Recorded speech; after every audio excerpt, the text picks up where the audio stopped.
Day 14 यानी 14वां दिन है और एक ही बात हम लेके चल रहे हैं और जिसे कहते हैं समस्या, बाइबल को कैसे पढ़ें। डे 14 समस्या, बाइबल को कैसे पढ़ें, जिसको लेकर के एक आयत है जो कि पौलुस को लेकर के बड़ी चर्चा में बातें चलती हैं और पौलुस को लेकर के बहुतों की जो शिक्षा है उस शिक्षा में बहुत ज्यादा गड़बड़ी है। और आज हम उसी गड़बड़ी को रखते हुए परमेश्वर के वचन से बात करेंगे कि पौलुस के विषय की सही जानकारी, पौलुस की एक एक जानकारी मैं आपको दूंगी। पहला कुरिन्थियों 9:20 और इसको लेकर के लोग काफी मतलब अजीब ही तरीके की धारणाएं लगा करके बैठे हुए हैं, स्पेशली पास्टर्स, क्योंकि सिखाते तो वही हैं, सिखाते पास्टर हैं, तो वो लोग इस आयत को लेकर के काफी कंफ्यूज हो रहते हैं और अलग अलग धारणा रखते हैं। उनको भी मैंने रखा हुआ है। पहला कुरिन्थियों 9:20, मैं यहूदियों के लिए यहूदी बना कि यहूदियों को खींच लाऊं। जो लोग व्यवस्था के अधीन हैं उनके लिए मैं व्यवस्था के अधीन ना होने पर भी व्यवस्था के अधीन बना कि उन्हें जो व्यवस्था के अधीन है खींच लाऊं। तो जैसे ही कोई भी मनुष्य पहला कुरिन्थियों 9:20 ये जब पढ़ता है तो उसके दिमाग में एक अलग से ख्याल आने शुरू हो जाते हैं और वो स्पेशली जो पास्टर्स होते हैं उनके दिमाग में ये ख्याल बहुत आते हैं कि मैं यहूदियों के लिए यहूदी बना कि यहूदियों को खींच लाऊं। तो जैसे ही वो इस बात को पढ़ते हैं तो कहते हैं मैं यहूदियों के लिए यहूदी बना। देखो पौलुस भी इस बात को कहता है कि मैं जो हूं यहूदियों के लिए यहूदी बना हूं। इसीलिए हमको परमेश्वर के सेवक के द्वारा ये सीखने को मिलता है कि मैं यहूदियों के लिए यहूदी बना। जो खुद को पास्टर कहते हैं ना, खुद को पास्टर कहने वाले कितने ही लोग आज इस आयत को लेकर कहते हैं देखो पौलुस यहूदी बनने के लिए कहता है। जब ये प्रीचिंग सुनते हैं तो बहुत सारे पास्टर्स इस बात को आज भी यहूदीवाद को प्रचार करते हुए कह रहे हैं कि देखो पौलुस ने कहा है मैं यहूदियों के लिए यहूदी बना। अब जब पास्टर ऐसा सिखाएंगे इसी वजह से बहुत सारे लोग व्यवस्था का आज भी पालन कर रहे हैं, क्योंकि खुद को पास्टर कहने वाले कितने ही लोग आज इस आयत को लेकर कहते हैं देखो पौलुस यहूदी बनने के लिए कहता है, मैं व्यवस्था के अधीन बना। अब ये बात भी रखते हैं कि देखो पौलुस खुद कह रहा है मैं व्यवस्था के अधीन हूं, मैं व्यवस्था के अधीन बना। और जब वो इस बात को कहता है तो जब पौलुस कह रहा है देखो पौलुस व्यवस्था का पालन करने को कहता है। अब जब पौलुस जैसा लेखक व्यवस्था का पालन करने को कहता है तो फिर हम क्यों ना व्यवस्था का पालन करें। ऐसे आपको वचनों को लेकर के लोग सिखाते हैं, समझाते हैं, बताते हैं, कहें तो उलझाते हैं। ऐसी बातों को रखते हुए कि मैं व्यवस्था के लिए व्यवस्था के अधीन बना। पौलुस भी तो देखो कह रहा है कि मैंने व्यवस्था का पालन किया। इस तरीके की बातों को वो रख करके बातचीत करते हैं। जब आप बाइबल को कॉन्टेक्स्ट में पढ़ते हैं, समस्या क्या है कॉन्टेक्स्ट की, जब आप बाइबल को कॉन्टेक्स्ट में पढ़ते हैं तो आपके पास पौलुस के विषय की पूरी जानकारी होनी चाहिए। आपको पता होना चाहिए पौलुस के विषय में एक एक बात। जब आप बाइबल को पढ़ते हैं तो इस विषय को, इस बात को हमेशा ध्यान रखो, कॉन्टेक्स्ट में पढ़ना है। जो बातें पौलुस ने कही हैं यदि वो कॉन्टेक्स्ट में नहीं पढ़ी जाएंगी तो आप उन बातों को नहीं समझेंगे। लिखा है पहला कि पौलुस कौन था। सबसे पहले आपको बाइबल से खोजना पड़ेगा पौलुस कौन था। फिर दूसरा किस गोत्र का था। आपको ये पता रखना है कि पौलुस कौन था, किस गोत्र का था, क्या काम करता था, किस जगह का निवासी था, उसका जीवन कहाँ बीता था, पौलुस को कहां से शिक्षा प्राप्त हुई थी।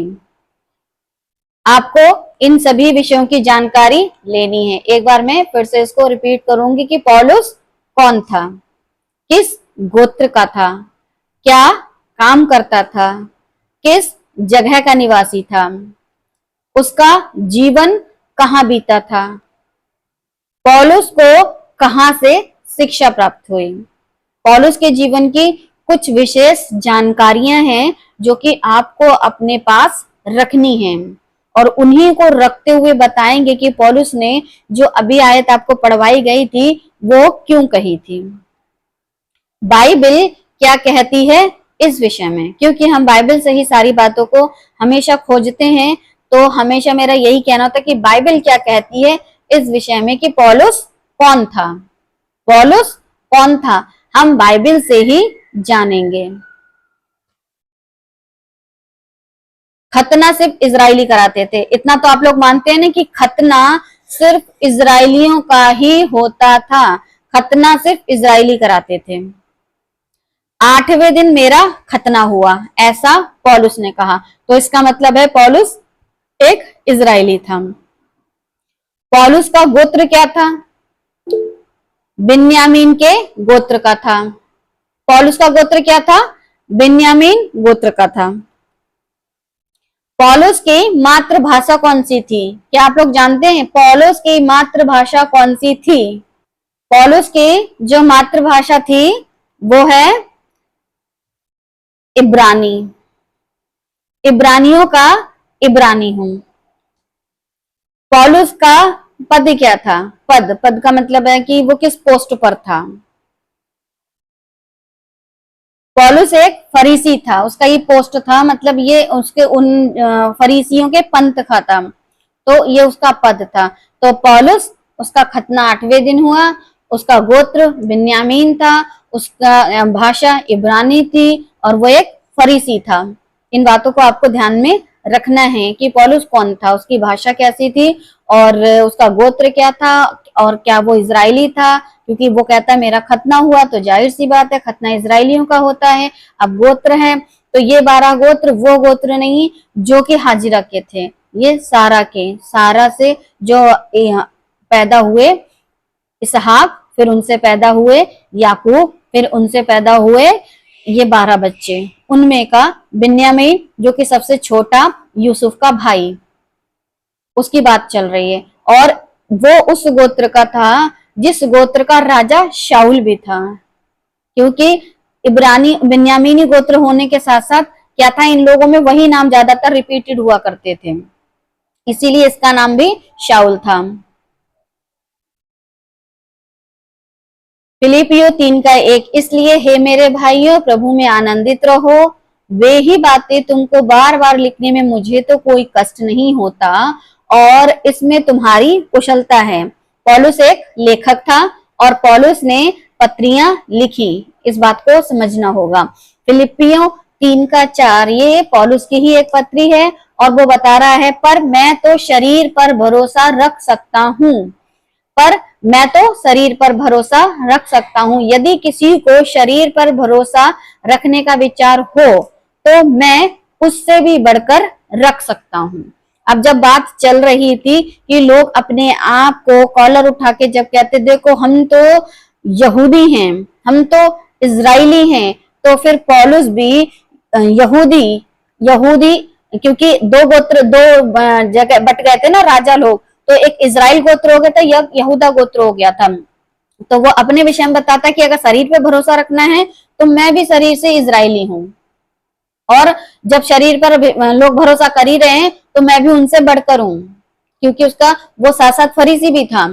एक ये अलग लोग थे जो बहुत ही वचन की छानबीन करा करते थे, तो इस मामले में पौलुस उनसे आगे था, क्योंकि बहुत लोग वहां पर कॉन्ट्रडिक्ट मतलब आपस में विरोधाभास करते थे कि हम ऐसे हैं, हम वैसे हैं, हम वैसे हैं, क्योंकि भले ही वो यीशु मसीह को अपना लिए थे जितने यहूदी थे, लेकिन उसके बावजूद भी जो अन्य जाति आते थे तो वो उनके सामने अपने आप को सर्वोच्च दिखाते थे, अच्छा दिखाते, जैसे आज बहुत सारे 4 साल या 4 पीढ़ी या 5 पीढ़ी से जो ईसाई बन जाते हैं, और जब उनके पास कोई ऐसा व्यक्ति आता है जिसने 6 महीने 1 साल पहले यीशु मसीह को अपनाया होता तो कहता है अभी तो तुम नया नया ईसाई हो, तुम्हें क्या पता, तुम क्या जानो। अच्छा नया नया ईसाई हो, नया नया रेडियो हो, सारे स्टेशन पकड़ेगा, फिर बाद में तुम भी वही हो जाओगे। तो जितने पुराने ईसाई होते हैं ना, वो जो नया नया ईसाई बना होता है, हमारी ये जो यहाँ की हिंदुस्तानी लैंग्वेज में ईसाई शब्द ले रही हूं मैं, तो वो ये कहते हैं कि अरे अभी तो तुम नए ईसाई हो, अभी तुम्हें कुछ पता नहीं है, इसीलिए तुम खत्म क्या कहते हैं, हम क्रिसमस को नहीं मान रहे हो, इसीलिए तुम उपवास को नहीं मान रहे हो, क्योंकि तुम नए ईसाई हो। अब उनको बताना पड़ेगा कि तुम भी वही अन्य जाति हो, भले ही तुम 4 पीढ़ी या 10 पीढ़ी या 50 पीढ़ी से बदले हो, तुम यहूदी नहीं हो। अगर आपको जानकारी होगी तो आप उनको ऐसा जवाब दे पाएंगे, जैसे वहां चल रहा था तो पौलुस उनको जवाब दे रहा था। फिलिपियों 3:5, 8वें दिन मेरा खतना हुआ। इस आयत को रखते हुए मैंने आपको सारी बातें बताई हैं कि उसका खतना कब हुआ, 8वें दिन, जैसा कि उनमें प्रचलन था, यीशु मसीह का भी 8वें दिन खतना हुआ था। इजराइल के वंश और बिन्यामीन के गोत्र का हूं, इब्रानियों का इब्रानी हूं, क्योंकि उसकी भाषा जो थी इब्रानी थी। व्यवस्था के विषय में यदि कहो तो फरीसी हूं। वो एक फरीसी व्यक्ति था, जैसे कि यीशु के समय पे 2 गोत्र 2 बटे हुए थे, शास्त्री और फरीसी, तो फरीसियों में के थे। कुछ पास्टर का कहना है कि जब पौलुस कलीसिया को सताता था तब उसका नाम पौलुस था। कुछ पास्टर इस तरीके का भी प्रचार करके बताते हैं कि उसका नाम तो शाऊल था, क्योंकि जब वो कलीसिया को सता रहा था तब उसका नाम शाऊल था, लेकिन जैसे ही परमेश्वर ने उसको दर्शन दिया, प्रभु यीशु मसीह ने उसको दर्शन दिया, तो उसका नाम बदल गया। इस तरीके की बहुत सारे पास्टर्स शिक्षा देते हैं कि जब तक ये सता रहा था इसका नाम शाऊल था। प्रेरितों के काम 13:9, तब शाऊल ने, जिसका नाम पौलुस भी है, जब आप इस आयत को पढ़ोगे ना, प्रेरितों के काम 13:9 लिखा है कि तब शाऊल ने, जिसका नाम पौलुस भी है। तो दर्शन से शाऊल का नाम पौलुस नहीं बना, उसका 2 नाम था। उसके जो नाम थे वो 2 थे, एक शाऊल, दूसरा पौलुस। तो उसका दर्शन से नाम नहीं बदला, उसका ऑलरेडी 2 नाम थे जो उसके माता पिता के द्वारा रखे गए थे। पवित्र आत्मा से परिपूर्ण हो उसकी ओर टकटकी लगाकर देखा और कहा। तो आगे की मैंने बातों को नहीं रखा, मुझे सिर्फ नाम से मतलब था, तो मैंने आपके लिए आयत को रखा है कि तब शाऊल ने, जिसका नाम पौलुस भी है। अब ये प्रेरितों के काम में आपको साफ साफ समझ में आ रहा होगा कि शाऊल के 2 नाम थे, एक शाऊल, दूसरा पौलुस। दर्शन के बाद उसका नाम चेंज नहीं हुआ। प्रेरितों के काम की पुस्तक किसने लिखी? तो प्रेरितों के काम की पुस्तक किसने लिखी? मैंने आप लोगों से सवाल पूछा, प्रेरितों के काम की पुस्तक किसने लिखी? तो जवाब है कुलुसियों 4:14। कुलुसियों 4:14, प्रिय वैद लूका और देमास को तुम्हें नमस्कार। अब मैंने इसमें जो व्यक्ति है जिसका नाम है लूका, इसको हाईलाइट किया है।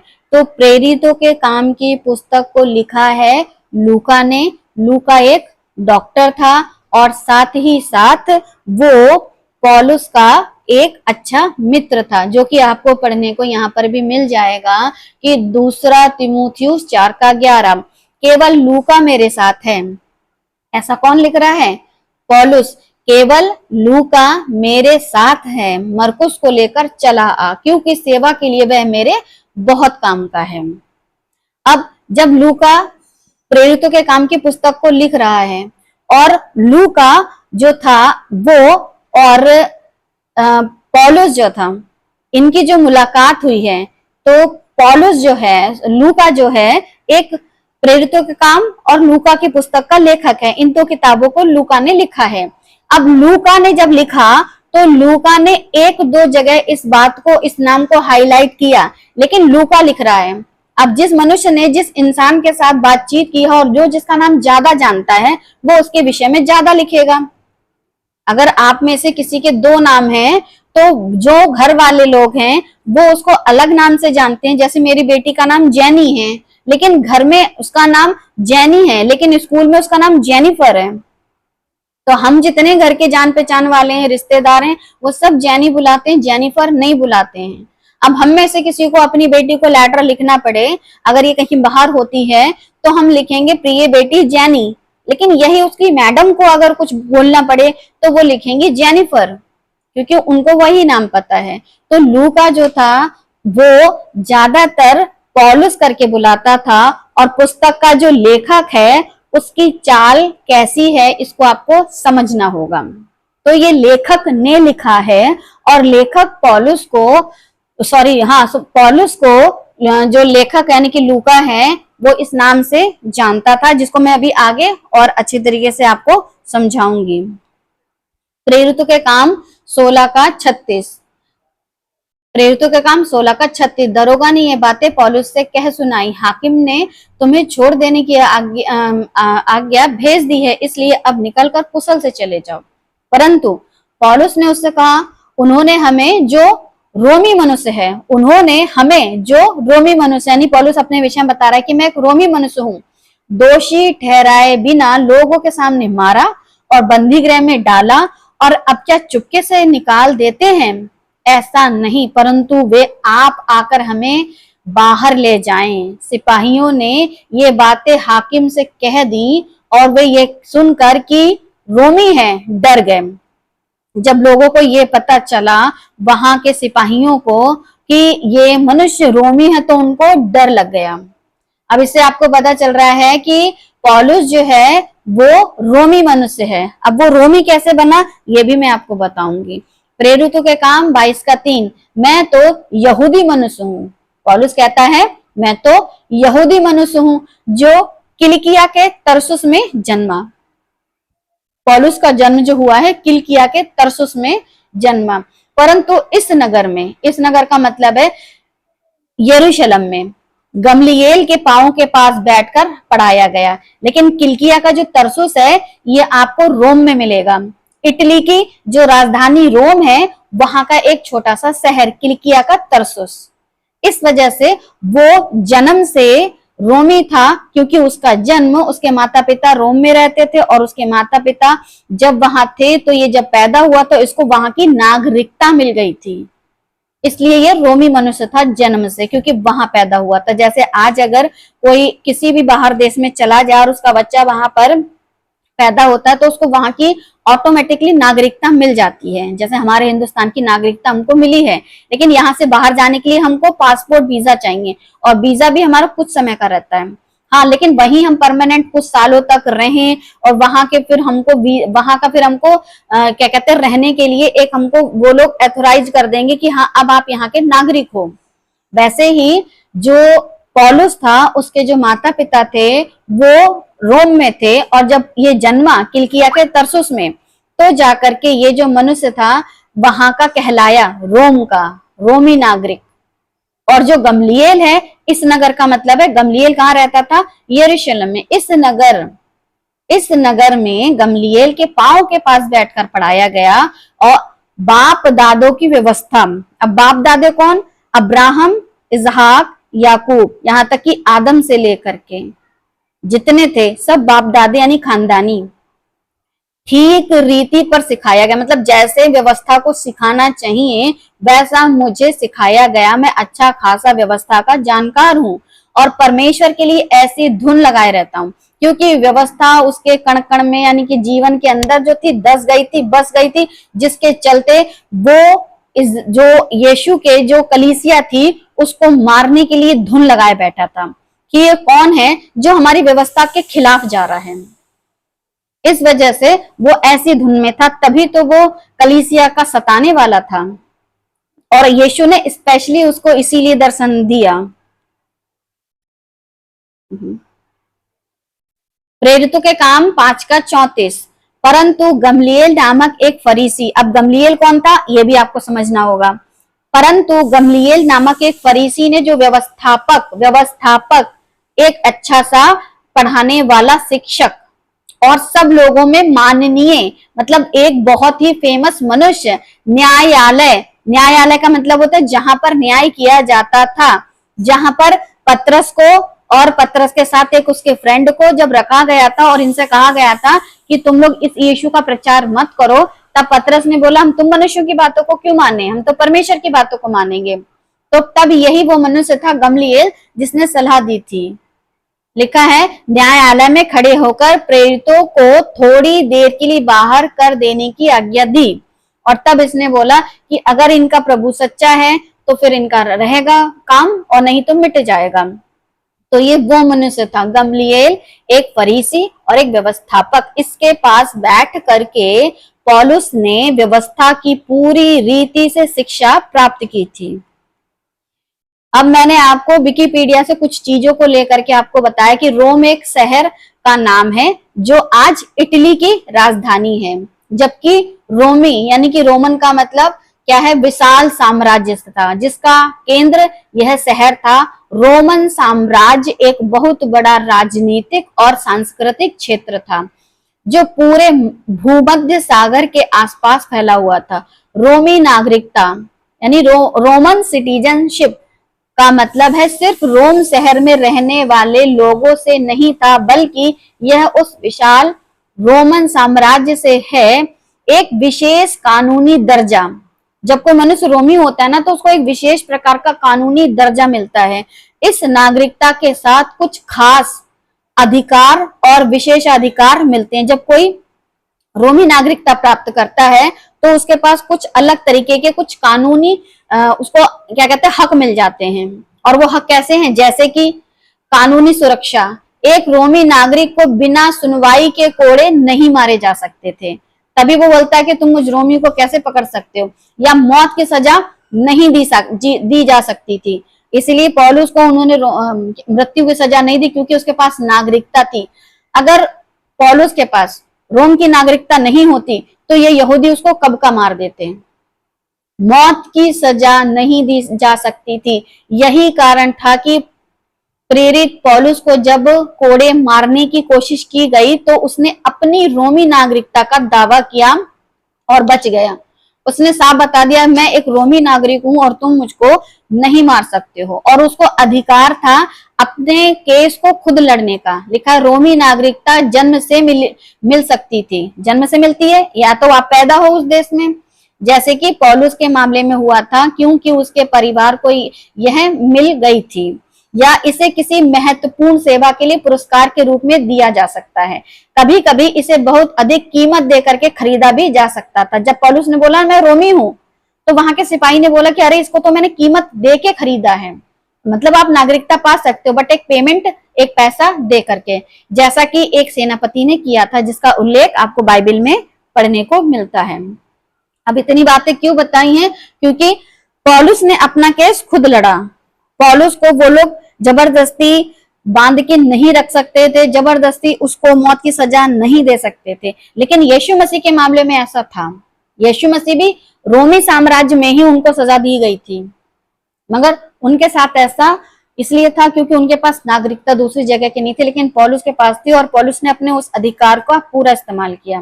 पहला कुरिन्थियों 9:21, व्यवस्थाहीनों के लिए मैं जो परमेश्वर की व्यवस्था से हीन नहीं परंतु मसीह की व्यवस्था के अधीन हूं, व्यवस्थाहीन सा बना कि व्यवस्थाहीनों को खींच लाऊं।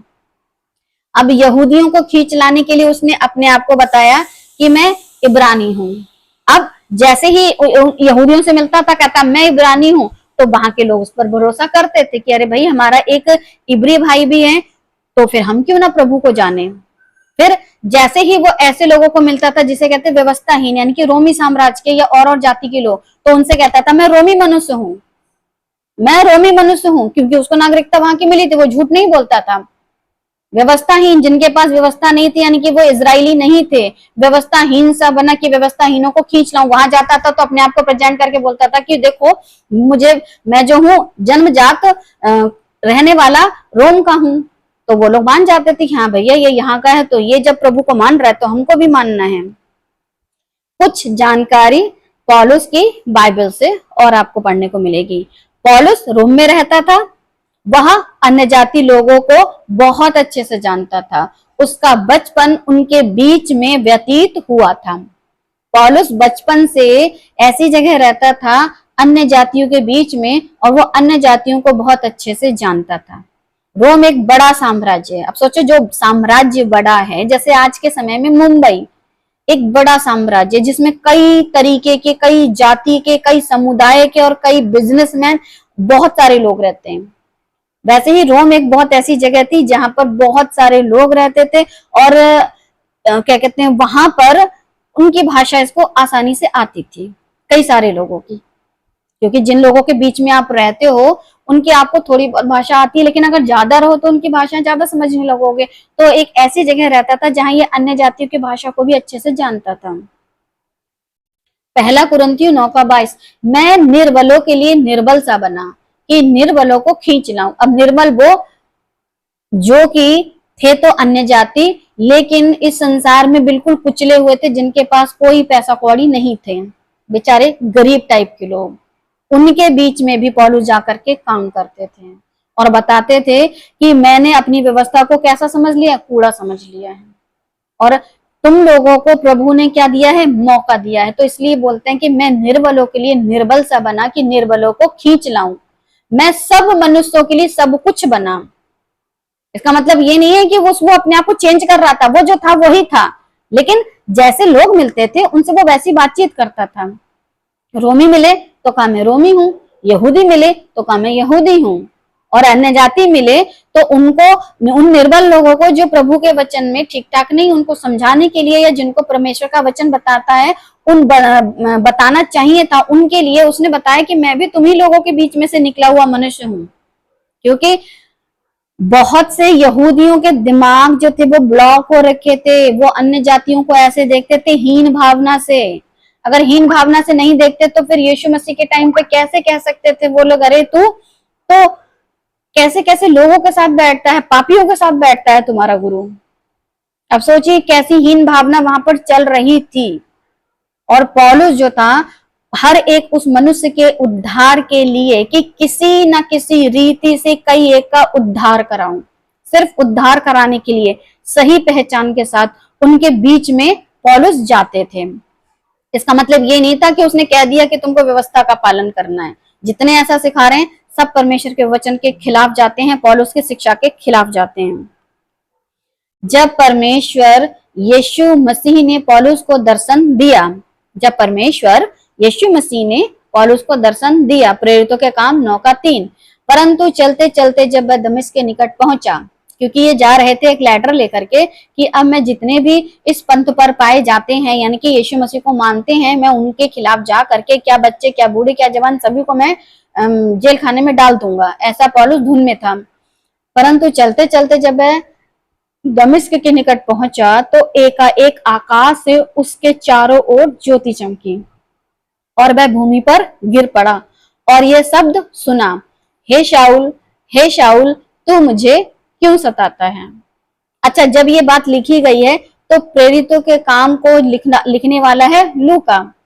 अब लूका ने वही लिखा जो पौलुस ने बताया कि मुझे जिसकी वाणी सुनाई दी। तो जिसकी वाणी सुनाई दी यानी कि यीशु मसीह की, यीशु मसीह ने जिस नाम से बुलाया वो नाम उसने यहाँ मेंशन किया है, हे शाऊल, हे शाऊल, तू मुझे क्यों सताता है। अब लोग जब ये पढ़ते तो कहते देखो इसका नाम क्या है, शाऊल, सताने वाला। अब क्या बन जाएगा, पौलुस, बचाने वाला। देखा, इसका नाम बदल दिया गया है। लेकिन लेखक क्या लिख रहा है, जो घटना घटी है, जिसने उस घटना का जो क्या कहते हैं आई विटनेस है, उसने बताया कि मुझे ये आवाज आई, प्रभु ने कहा हे शाऊल, हे शाऊल, तू मुझे क्यों सताता है। तो ये आवाज परमेश्वर यीशु मसीह की है और उन्होंने इसी नाम से बुलाया। तो अब क्या बोलेंगे कि देखो उसका नाम शाऊल था लेकिन पौलुस हो गया। तो आपको समझना है लेखक की आवाज को, लेखक क्या बोल रहा है, उसको क्या बताया गया है, उसको क्या लिखना है। उसने पूछा हे प्रभु तू कौन है। अब उसने पूछा मतलब शाऊल ने पूछा हे प्रभु तू कौन है। उसने कहा यानी कि यीशु ने कहा मैं यीशु हूं जिसे तू सताता है। तो यहाँ आपको पता चल रहा है ना कि किसको सताया जा रहा है और कौन किसको तकलीफ दी जा रही है।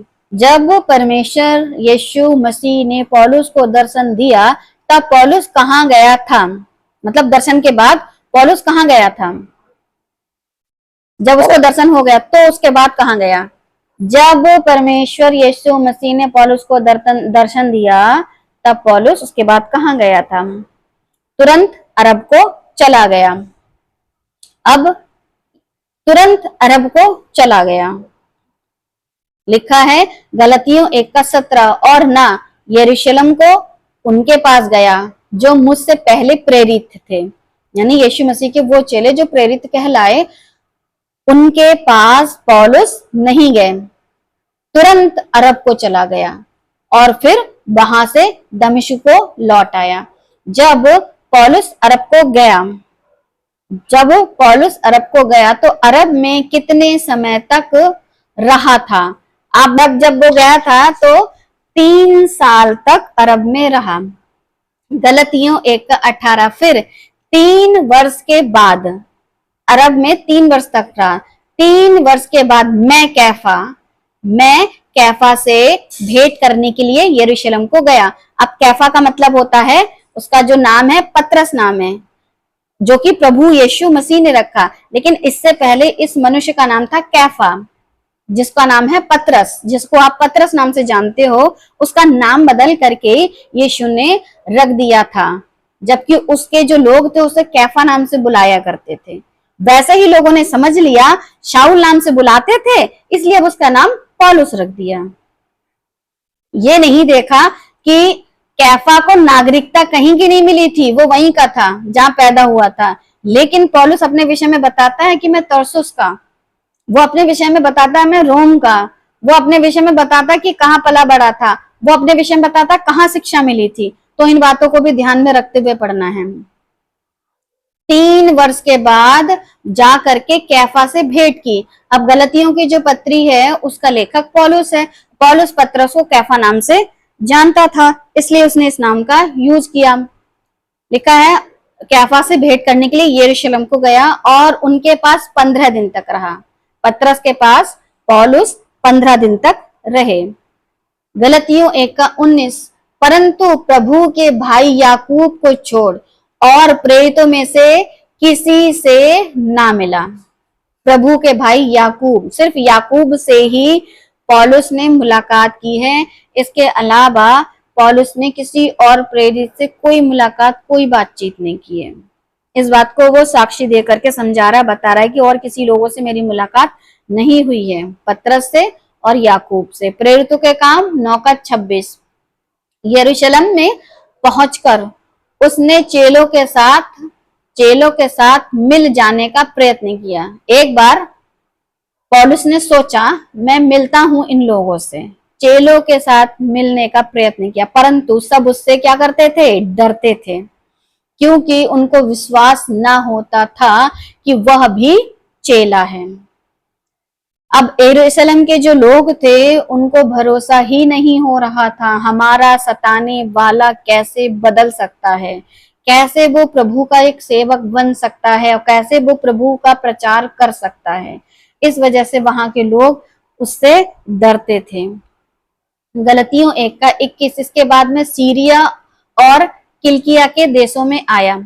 अब सीरिया में, किलिकिया में, ये वो देश हैं जहां पर आकर के पौलुस ने प्रचार का काम शुरू किया, परंतु यहूदिया की कलीसियाओं ने जो मसीह में थी, मेरा मुंह तो फिर कभी नहीं देखा था। मतलब वापस वो उनको प्रचार करने नहीं गए।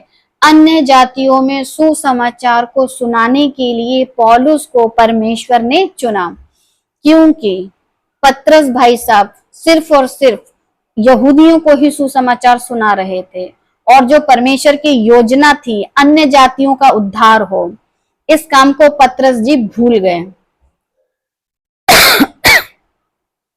परमेश्वर ने संपूर्ण मानव जाति के उद्धार के लिए अपना खून बहाया, लेकिन ये भाई साहब भूल गए कि इनको बाहर जाकर के लोगों को वचन सुनाना था। अब जब परमेश्वर के सेवक, जिसको परमेश्वर चुनते हैं, अगर वो खुद काम नहीं करेंगे तो परमेश्वर आप जैसे, हम जैसे लोगों को उठा के खड़ा करेंगे। जिनको योग्य समझा वो अयोग्य निकले, जिनको लायक समझा वो नालायक निकले। तो फिर परमेश्वर ने ऐसे को चुना कि जो हर किसी के साथ बातचीत कर सकता था और उनको परमेश्वर के वचन को सुना सकता था।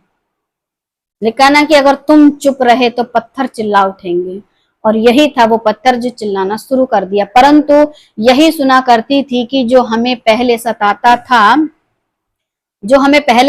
था वह अब उसी विश्वास का सुसमाचार सुनाता है जिसे पहले नाश करता था, और मेरे विषय में परमेश्वर की महिमा करती थी। वो कलीसिया, वो लोग, वो इजराइली परमेश्वर की क्या करते थे? महिमा करते थे।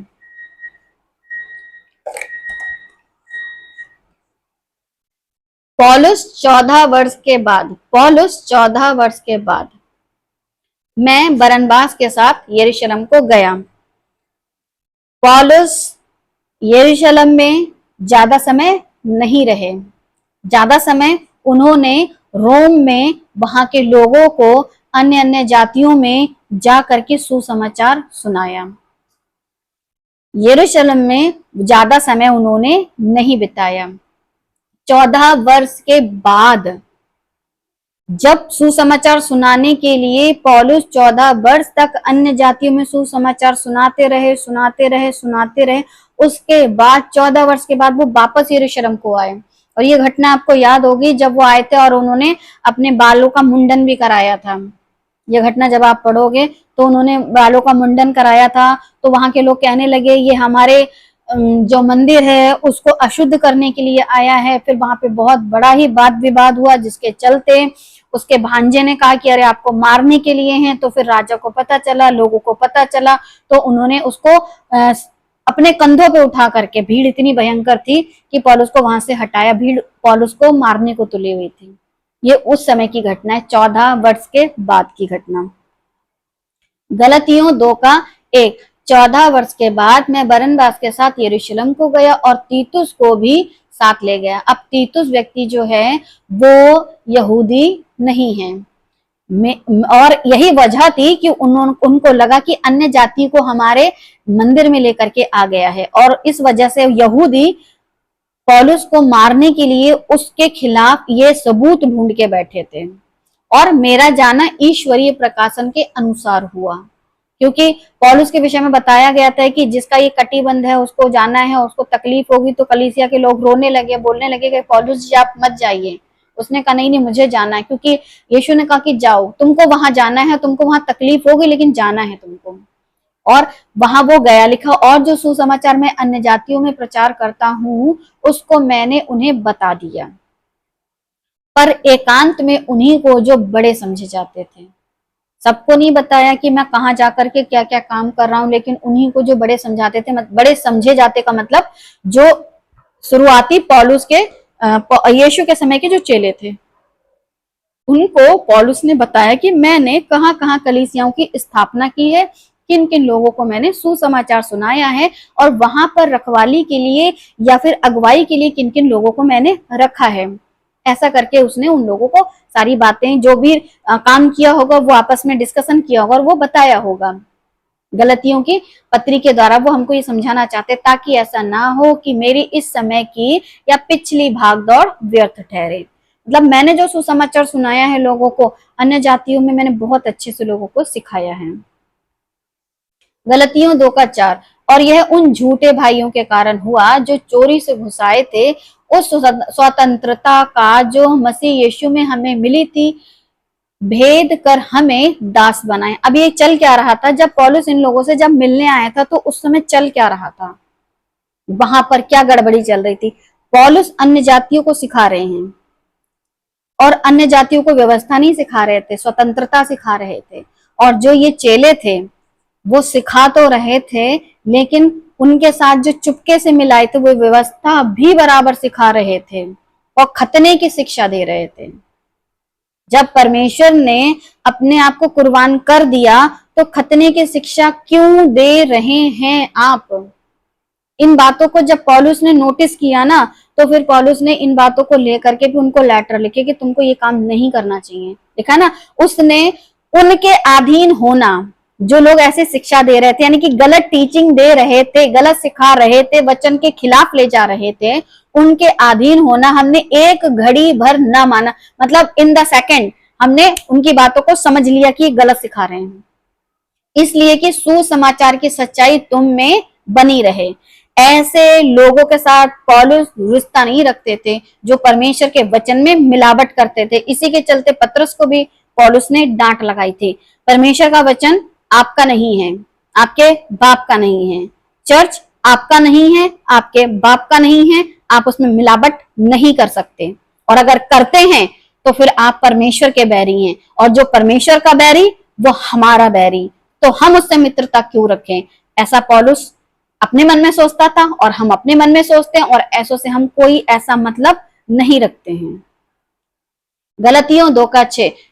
फिर जो लोग कुछ समझे जाते थे, मतलब वहां पर कुछ माननीय लोग भी हो गए थे भाई। जो पहली बार ईसाई बन जाता है, 4 पीढ़ी का ईसाई होता है, वो तो कुछ समझा ही जाएगा ना, अगर वो चर्च में लगातार जाएगा। फिर आप जैसे 2 महीने, 6 महीने, साल भर वाले ईसाई जाओगे तो बोलेंगे अरे अभी तुम क्या, तुम तो नए नए हो, अभी तुम्हें क्या पता। फिर जो लोग कुछ समझे जाते थे, जैसे कि हमारे मैथोडिस्ट चर्च में होता है, बड़े बड़े पास्टर्स होते हैं, पास्टर्स कमेटी होती है, लीडर्स कमेटी होती है, MYF होता है, WSES होता है। ये उनके कुछ पद हैं जिनमें वो कुछ लोगों को नियुक्त करते हैं। फिर उन्हीं के जरिए वो लोग इलेक्शन लड़ते हैं, उन्हीं के जरिए वो पास्टर को चुनते हैं, कौन सा पास्टर वापस हमारे चर्च में आएगा, क्योंकि इनकी पोस्टिंग होती रहती है। बहुत कुछ चलता है मसीह जगत में। और फिर वही लोग पैसे से खरीदे भी जाते हैं, बेचे भी जाते हैं, फिर ये लोग चुनाव लड़ते हैं, फिर चुनाव में ये पैसे देते हैं। ये सब चीजें चलती थी, आज भी चल रही हैं। तो जो लोग कुछ समझे जाते थे, क्योंकि पहले आ गए थे ना, मुझे इससे कुछ काम नहीं, परमेश्वर किसी का पक्षपात नहीं करता, तुम पहले आओ या बाद में आओ, परमेश्वर किसी का पक्षपात नहीं करता। जो पहले चुना गया, जरूरी नहीं है कि सब बातें उसी को आएंगी, परमेश्वर की मर्जी। पतरस को परमेश्वर ने दर्शन दिया 40 दिन के बाद, 40 दिन तक जी उठने के बाद लगातार सब चेलों को बराबर परमेश्वर यीशु मसीह मिलते रहे। मगर पौलुस एक ऐसा मनुष्य था कि स्वर्ग में जाने के बाद, काफी सालों के बाद, स्तिफनुस के मरने के काफी समय के बाद, परमेश्वर खुद वापस उसी स्वर्ग सिंहासन को छोड़ के डायरेक्ट पौलुस से मिलने आए। आप समझ सकते हो कितना महत्वपूर्ण काम था कि परमेश्वर को, मसीहा को वापस आना पड़ा, और पौलुस को खुद को दिखाना पड़ा, मैं वो हूं जिसे तू सताता है। आप समझ सकते हो कितना भारी और कितना महत्वपूर्ण काम पौलुस के कंधों पे दिया था। तो फिर पौलुस कैसे इन लोगों के साथ मिल जाए। वो जानता है कि परमेश्वर किसी का पक्षपात नहीं करता। तुम भले ही 40 साल पुराने हो, तुम भले ही 4 पीढ़ी पुराने हो, लेकिन परमेश्वर का वचन जिसे मिला है वही परमेश्वर के काम को करेगा। उनसे मुझे कुछ भी नहीं प्राप्त हुआ। जो पुराने ईसाई है ना, उनसे आपको कुछ नहीं मिलेगा। जो पुराने पादरी है ना, उनसे आपको कुछ नहीं मिलेगा। जो वचन में मिलावट करते हैं ना, उनसे आपको कुछ नहीं मिलेगा। पौलुस को भी कुछ नहीं मिला। जब पौलुस को परमेश्वर ने दर्शन दिया तो वो सबसे पहले सीधे अरब को गया। ऐसे लोगों से सलाह नहीं ली मांस और लहू से, वरना ये लोग वापस यहूदी व्यवस्था सिखा देते हैं। जैसे आज चल रहा है ना, अगर चर्च के पादरी के पास चले जाओ तो वो अपनी चर्च की व्यवस्था सिखा देगा, आपको वचन नहीं सिखाएगा। इसीलिए पौलुस ने बोला कि मुझे इनसे कुछ भी प्राप्त नहीं हुआ, परमेश्वर की तरफ से इनसे कुछ नहीं मिला मुझे, मतलब कोई टीचिंग, कोई शिक्षा नहीं मिली। प्रेरितों के काम 9:23। जब बहुत दिन बीत गए तो यहूदियों ने मिलकर उसको मार डालने की युक्ति निकाली, परंतु उनकी युक्ति शाऊल को मालूम हो गई। अब ये प्रेरितों के काम का जो लेखक है, इसका नाम है लूका, तो इसने वापस नाम लिया शाऊल। वे तो उसको मार डालने के लिए रात दिन फाटकों पर घात में लगे रहते थे, परंतु रात को उसके चेलों ने उसे लेकर टोकरे में बिठाया और शहरपनाह से लटकाकर उतार दिया। अब ऐसा पौलुस का प्रचार था कि कुछ ही समय में वहां के जो लोग थे पौलुस के दुश्मन बन बैठे थे। और शहरपनाह, क्योंकि कोई भी जो शहर होता था उसकी एक शहरपनाह होती थी, उसका एक बड़ा सा गेट होता था, उस ही गेट से लोग अंदर जाते हैं। उस गेट से आप बाहर नहीं जा सकते हो, अगर जाओगे तो पकड़े जाओगे, क्योंकि एक ही गेट रखा जाता था, एक ही गेट होता था। उसके अंदर बहुत सारे घर होते थे, लेकिन मेन गेट एक ही होता था, और उसी गेट से आपको एंट्री करनी है, और वहां पर दुश्मन बैठे हैं। तो फिर जैसा राहाब वेश्या के टाइम पर जिसका घर शहरपनाह के पड़ोस में होता था और उधर से खिड़की होती थी, तो वो खिड़की के सहारे निकल सकते थे, लेकिन जान जोखिम में डाल करके, जैसा आपको यहाँ चित्र में देखने को मिलता है। तो उन्होंने जान को पौलुस की जोखिम में थी, उसको और जोखिम में डाल करके उसको गेट से ना निकाल करके खिड़की से शहरपनाह के बाहर निकाला। और शहरपनाह बहुत ऊंची ऊंची हुआ करती थी। जब आप पुराने नियम को पढ़ोगे तो राहाब वेश्या के टाइम पर भी उसने लाल जो रस्सी लटकाई थी उससे उन दूतों को बाहर निकाला था, क्योंकि उसका घर लिखा है शहरपनाह पर था, मतलब उधर किनारे से था। तो वैसे ही इसके साथ हुआ। तो आज का जो सेशन था वो यहीं तक का था। आप इन बातों से समझ पाए हो कि पौलुस का एक नाम था, वो रोम का नागरिक था, वहां की वो पैदाइश थी, इसलिए वो रोमी था। उसका नाम जो था पौलुस माता पिता के द्वारा रखा गया एक नाम था। शाऊल उसका यहूदी नाम था, क्योंकि वो बिन्यामीन के गोत्र का था, इसीलिए उसके माता पिता जो कि इजराइली थे, इस वजह से उन्होंने उसका एक नाम और रखा था। लेकिन जहाँ की नागरिकता थी, वहां के स्कूली शिक्षा, और जहाँ उसको व्यवस्था की शिक्षा चाहिए थी, वहां का उसका एक नाम, तो उसके दो नाम थे। किसी ने उसका नाम नहीं बदला। पतरस का नाम बदला गया है, यानी कि कैफा से पतरस रखा गया, पौलुस का नहीं। उसके दो नाम थे, और दोनों नामों की, दोनों शहरों की, दोनों जगहों की सारी डिटेल आपको बता दी गई है।